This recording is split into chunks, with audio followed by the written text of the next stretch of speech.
CTV Edmonton, local breaking news with Brendan Purdy. Put it into policy, set a deadline, and fund it accordingly. Tonight on CTV News, classroom complexities, recommendations to address students who don't understand English, and teachers being assaulted. Good evening and thanks for joining us. The province says plans are in the works to handle complex classroom issues. A formal report from the Aggression and Complexity in Schools Action Team has laid out 7 key recommendations. From students who don't understand English to teachers being physically assaulted, the report outlines some of the complexities that staff and other students deal with every day. Some of the report's key recommendations include hiring additional teachers and education assistants and clarifying educator roles in supporting students' clinical and therapeutic needs. The Premier says it's an unprecedented time for Alberta schools, and staff are dealing with more than just teaching.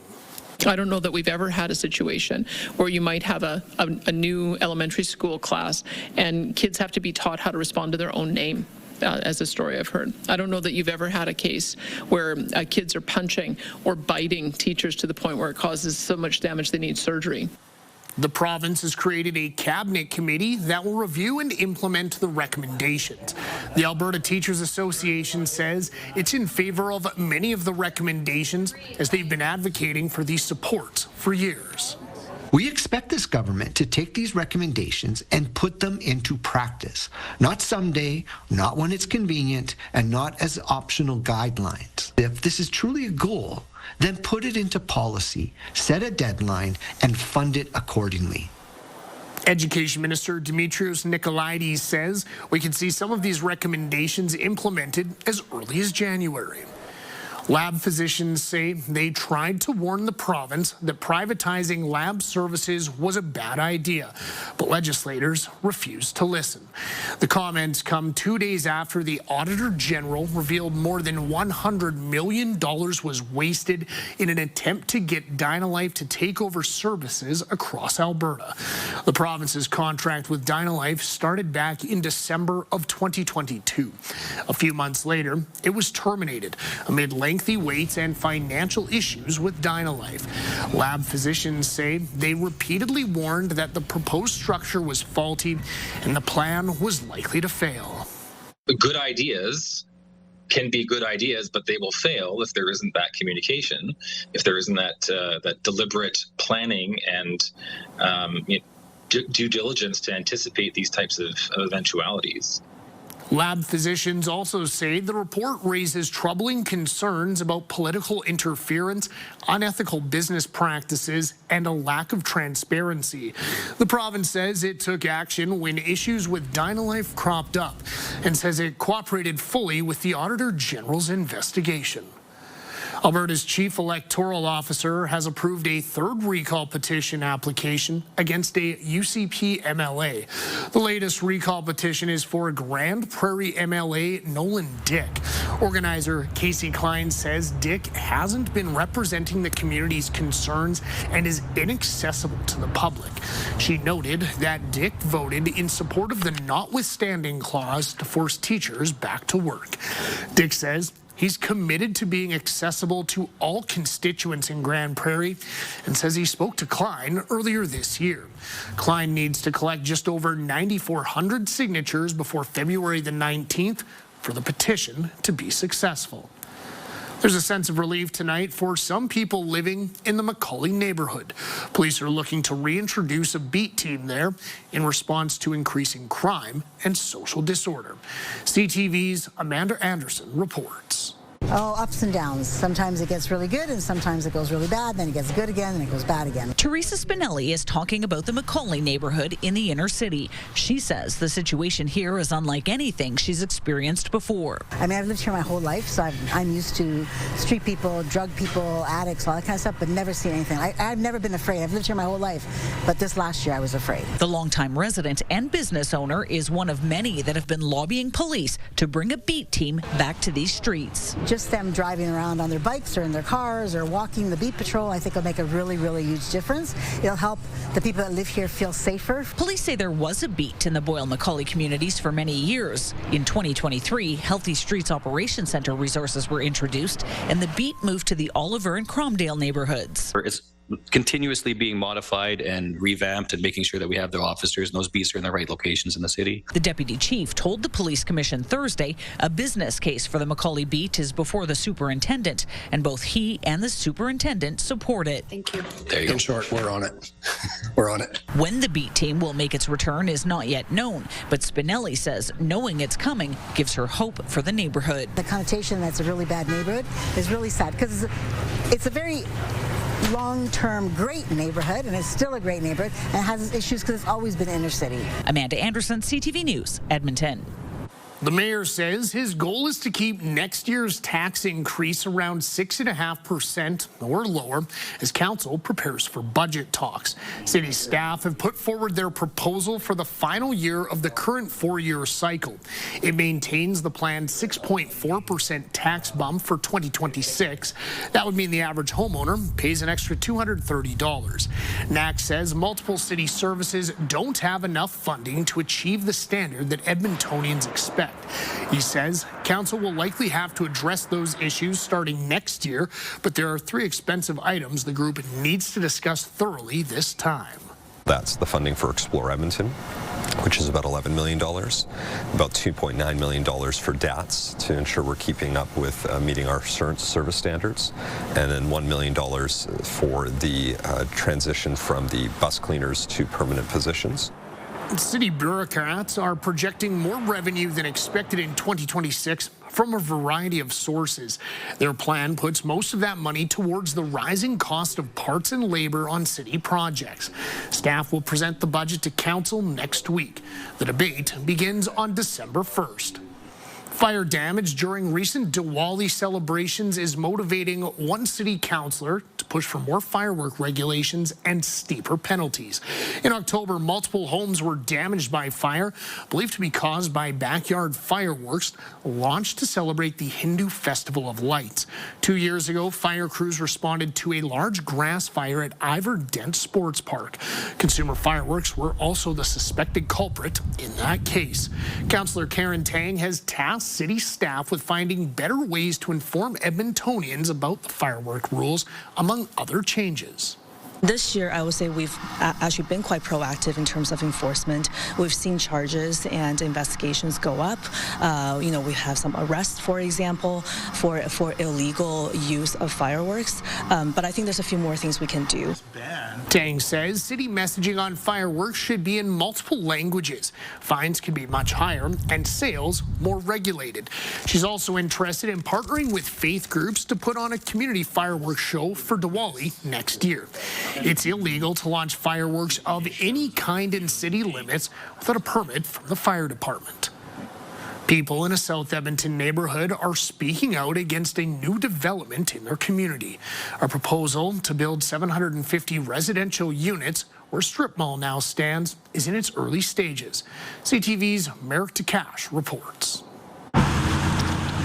Neil Thompson has called the Steinauer neighborhood home for decades. Soon, a strip mall near his house could be demolished. The proposal from the developer is that the current space would go from a 2-story commercial space to 2 20-story towers with an additional 4 6-story towers and 1 4-story tower. The strip mall is walking distance from the Century Park retail and transit hub, an epicenter for new development, including several new residential towers already being built.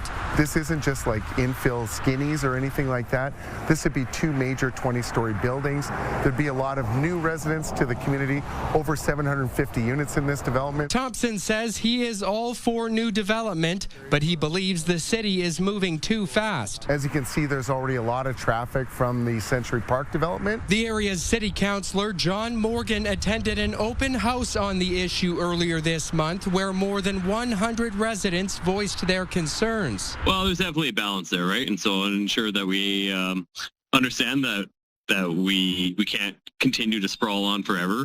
We can't keep growing out. It's not sustainable, but also ensuring that we respect the voices of the neighbors. None of the businesses we spoke with would go on camera, but they aren't afraid of the new development. One business owner told me the developers will buy them out if construction starts before their lease is up. The new plans do have space for businesses, but I guess the concern for a lot of people right now is that transition from the old space to a new space. The developer declined an on-camera interview, saying they couldn't comment on this specific project. Merrick DeCash, CTV News, Edmonton.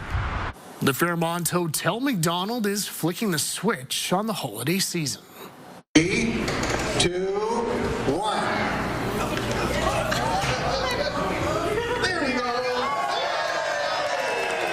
The annual Christmas tree lighting is a long-standing tradition for the hotel.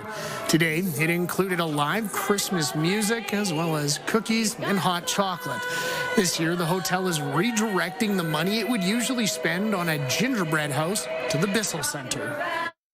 For us to be able to put towards getting folks along their journey out of poverty and homelessness and getting people into houses and providing food security options for them as well. So we're very grateful for the connection. This is a time of year for giving, so we always try to support the community. The hotel is also donating money to the Make-A-Wish Foundation, $10 for each night guests stay during the Trees of Hope campaign. The campaign runs from December 14th up until January the 11th. Nearly a dozen people, teachers and students, were hurt in a grizzly bear attack in a remote BC community. 3 children and 1 adult are in hospital with severe injuries. CTV's Camille Karamali reports. This small BC community of Bella Coola left shaken after a grizzly bear unprovoked attacked a group of teachers and students, 9 and 10-year-olds, out on a school field trip Thursday afternoon, injuring 3 children and 1 adult. 2 of them left in critical condition. The group had stopped along a trail near the community when a grizzly bear emerged from the forest and attacked. Teachers successfully repelled the bear using pepper spray and a bear banger. Those injured transported to Vancouver for treatment. The local New Hulk First Nation says it could have been much worse if teachers hadn't fought back, but now left with significant trauma to their community. I want to thank the teachers for their heroism, their early accounts of their willingness to confront this vicious animal. Conservation officers say the bear was believed to be previously injured. Now the hunt is on to try and locate the grizzly. Captured mitigation techniques have been set to capture and evaluate the bear in question. The New Hulk First Nation advising the community of roughly 2,000 people to not go looking for it, asking the public to not walk anywhere tonight. This is an ongoing live situation where the bear is still at large and the community doesn't feel safe. With the school now closed and the public advised to remain indoors, counseling services are being provided to a community now trying to heal. Kamil Karamali, CTV News, Toronto. The Edmonton Valley Zoo has released a 15-year plan featuring space for several new species, including polar bears. Other species highlighted in videos shared by the city of Edmonton include badgers, puffins, and a Siberian musk deer. The plan also includes new infrastructure, including an aerial trail, educational center, and restaurant. It also appears to replace Lucy the elephant's enclosure with space for a different animal. The zoo says it's been working on the plan for 2 years with a focus on conservation, education, and research. It says while it's not looking for new money in the next budget cycle, it's already begun looking for donors and community support. Just ahead, saddle up and ride, a cattle drive through the provincial capital. After the break, we bring you the history of the Edmonton Cattle Drive in the latest installment of Once Upon a Time in Edmonton. Well, that's Bill Smith, I guess. he gets some good ideas sometimes, I guess. I don't know. Might mess up the streets a little bit. Good evening, folks. One more warm weekend and then a big cool down on tap for next week. That could also come with some snow. We'll talk about all that in just a few minutes. Programming brought to you by James H. Brown Injury Lawyers, the heavy hitters of injury law.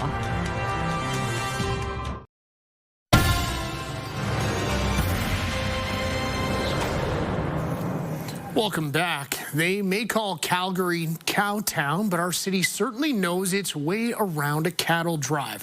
3 have been held here since 2004.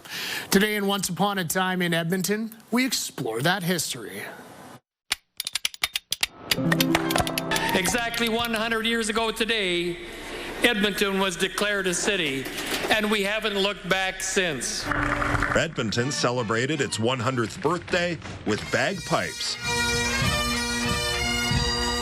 dancing, fireworks, and cattle. Months prior, Mayor Bill Smith pitched hosting an authentic cattle drive through the streets of Edmonton.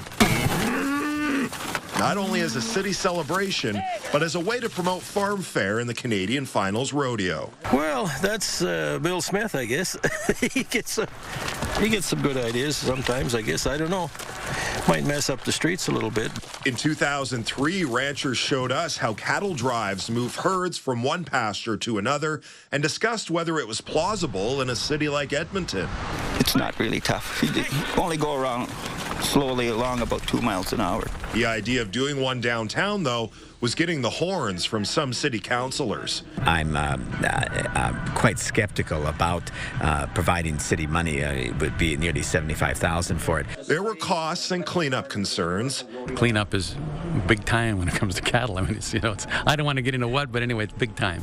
And people worried about safety. One head of cattle breaks loose and they put a horn in some kid or something like that.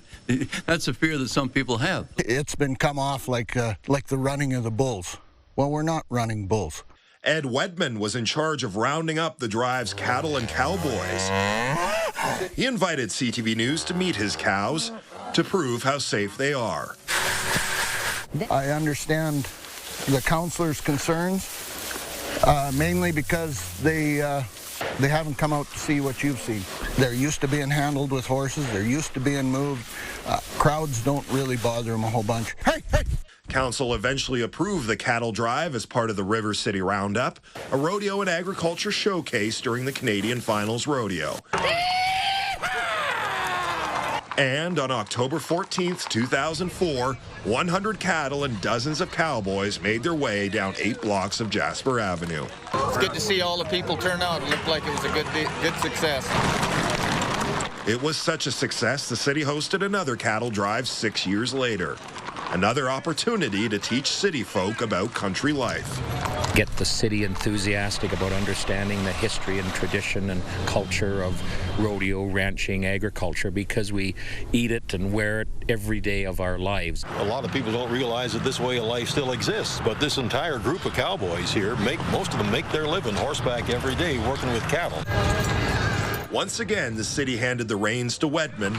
If there's one thing I'd like to be remembered for in history is the last crazy farmer that drove cattle downtown Edmonton.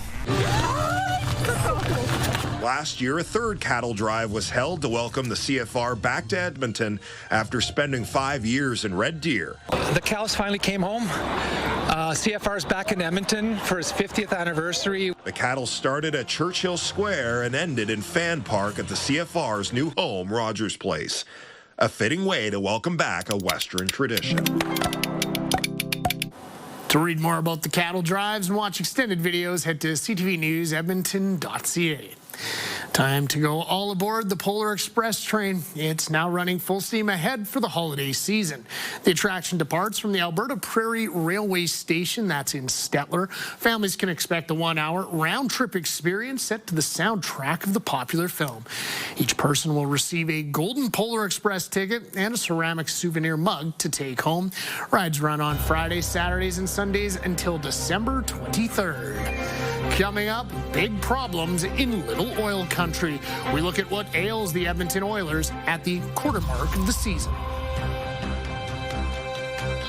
Terrible trait, toxic trait for a hockey team to not be able to find its best until their backs are right up against the wall.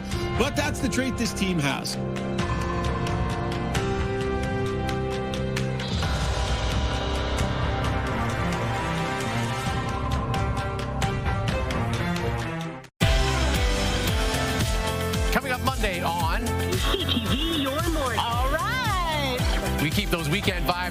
get you set for a chillier few days ahead.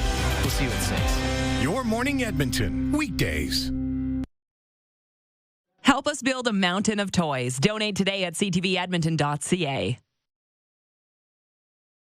Welcome back. -4 this morning. Had some patchy freezing rain in the Edmonton area. It was way more significant north of the Edmonton area. Highways were a mess for parts of this morning. 8 degrees for a daytime high this afternoon. 9 degrees warmer than average. Should be about 6 for a daytime high tomorrow. We'll start the day with sunny with a few clouds. That cloud cover will likely increase as the day goes on, and you can see by tomorrow evening you've got some snow off to the west along Highway 16, chances some patchy freezing rain, and then some snow late Saturday night into early Sunday morning. This is 4 a.m. Sunday. Looks like most of that snow is going to be starting to push out of the Edmonton region by Monday 8, 9 in the morning, so it's really kind of a late evening overnight risk. And it doesn't look like it's going to be all that heavy if we get anything at all. By Sunday afternoon, we get some clearing. Monday, at this point, is a question mark. Come back Sunday night and check the forecast. As of right now, it looks like the heaviest of the snow is going to be over southern Alberta, but there is a chance that the track of that low pushes that heavier snow further north, and instead of just some flurries in the Edmonton area, we could actually see some accumulating snow early Monday. -2 in Edmonton and Fort McMurray tomorrow morning, about -1 in Grand Prairie, handful of degrees below zero in Red Deer, Lloydminster, Cold Lake areas. 3 in Fort McMurray with some sunshine, 2 or 3 for Cold Lake, Vegreville, 4 or 5 degrees into Grand Prairie with some increased cloud cover late in the day. Red Deer gets to about 7 degrees tomorrow, and here in the city, we'll get to 6 with that chance of flurries tomorrow night into early Sunday morning. Then some clearing Sunday afternoon, and about 2 or 3 for a high on Sunday. Below zero by a degree or 2 Monday with that chance of either flurries or snow. And then -4, -7 Tuesday, Wednesday. And in the double-digit range on the minus side for daytime highs by the end of next week, with mornings in the minus teens. That is your forecast. A quarter of the way through this NHL season, the Edmonton Oilers have hit a roadblock. The team is out of a playoff spot and hasn't won 2 games in a row all year. Well, some fans are questioning how successful that this squad can be. Analysts say there's no need to panic just yet. CTV's Evan Kenny has more. Here comes Radish. He's got to get it. The Oilers are now riding a 3-game losing skid. Here comes and have given up a league-leading 84 goals against this season. Yes, you got to be able to score goals. But most important thing is just keeping the puck out of your net. And we feel that if we can play good, solid defensive hockey, that we'll get our opportunities and we'll score enough goals. The team hasn't won a game in regulation since October 28th. Tonight, they celebrate a 6-3 Edmonton win, when they beat the Utah Mammoth 6-3. Give me panic time until we win a couple. The Oilers have always consistently failed out of the gate for how many years now? It might seem all doom and gloom, but with a 9-9-5 record, the Oilers are only 3 points worse than this time last season and 2 points better than 2023. Terrible trait, toxic trait for a hockey team to not be able to find its best until their backs are right up against the wall, but that's the trait this team has. Oilers insiders say while fans have the right to panic, they shouldn't. The group needs to be sick and tired of these results. It's what's happened the last 2 years. They get sick and tired of it. It gets a little bit embarrassing. People start worrying about the playoffs and they go, oh yeah, okay. This Oiler team needs to be backed into a corner to play its best. I think the slump is heightened because of where this team has been the last couple of seasons and the expectation, probably internally from the team and then obviously from the fan base. The playoff expectation is still in reach. The Oilers sit 1 point outside the final wildcard spot. Until they find what's in them for the love of the game, they're not going to survive. They can try to find that and end the losing streak tomorrow night during a Stanley Cup final rematch against the Florida Panthers. Evan Kenny, CTV News, Edmonton. All right, Oiler Nation. I know Florida Panthers, the rematch, it's a big deal. But it's only November. The Oil are only a point out of the playoffs. Let's revisit this whole conversation come April. That's all from us this week. Thanks for wrapping up your Friday with us on CTV Edmonton. We'll see you back here on Monday night. Same time, same place as always. Until then, take care and goodbye for now.